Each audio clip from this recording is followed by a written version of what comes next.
đây lo cái tiêu đây mong cứ đi nó cơ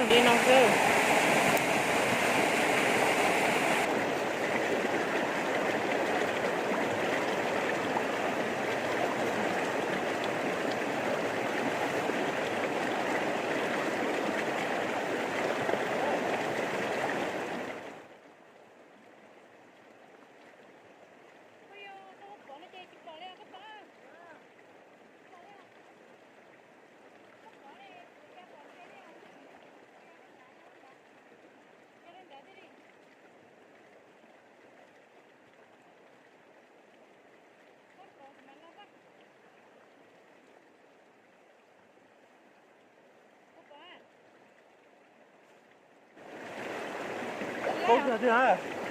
làm cái con đấy tôi có nó có để chẳng nào nè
Cũng chờ nó sao?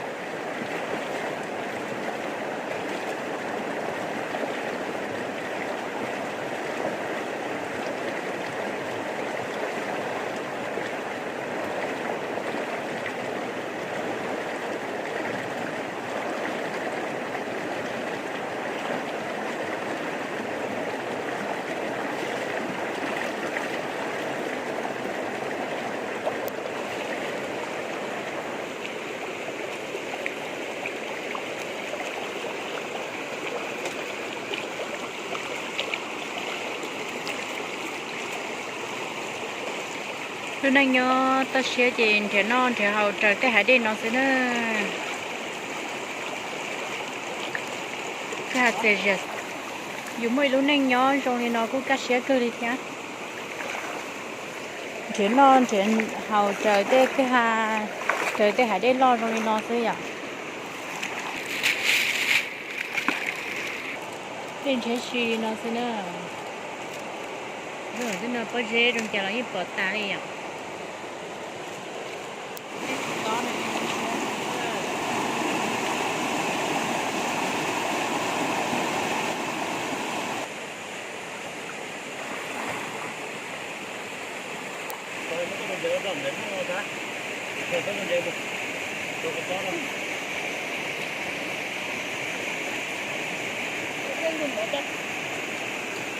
ta cũng thích chơi đấy đâu nó này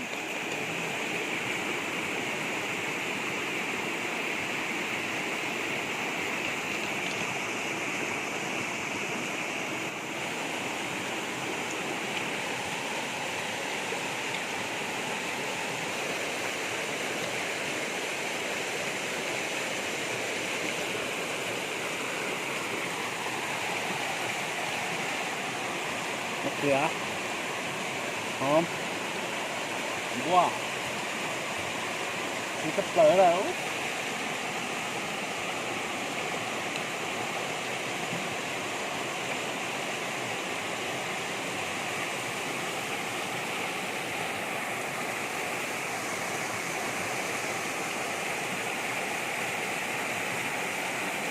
Vô hỏi cũng rồi, vô đi.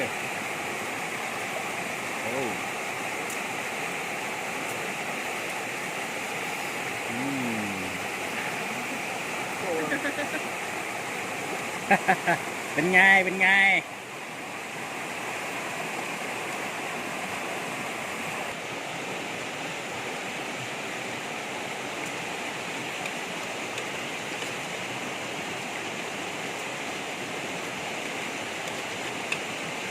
Đây là rửa.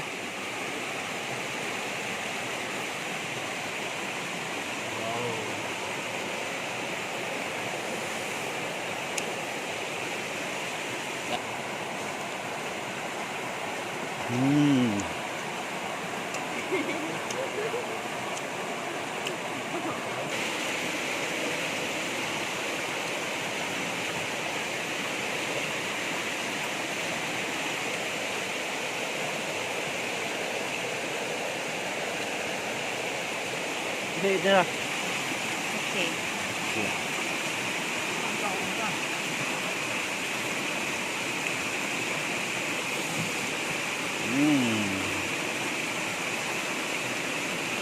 Aduh.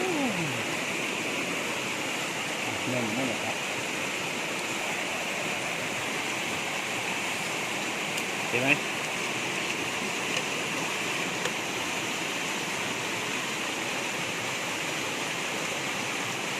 Nắm thịt.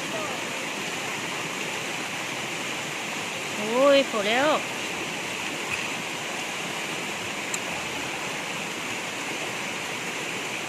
Bây giờ thì có.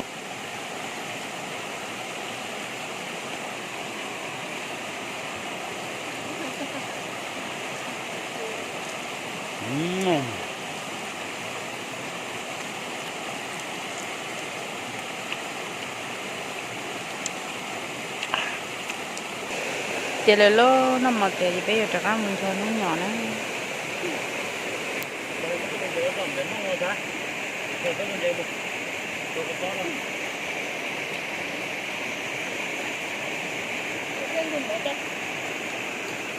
Chắc của thích chị đây to rồi nó này.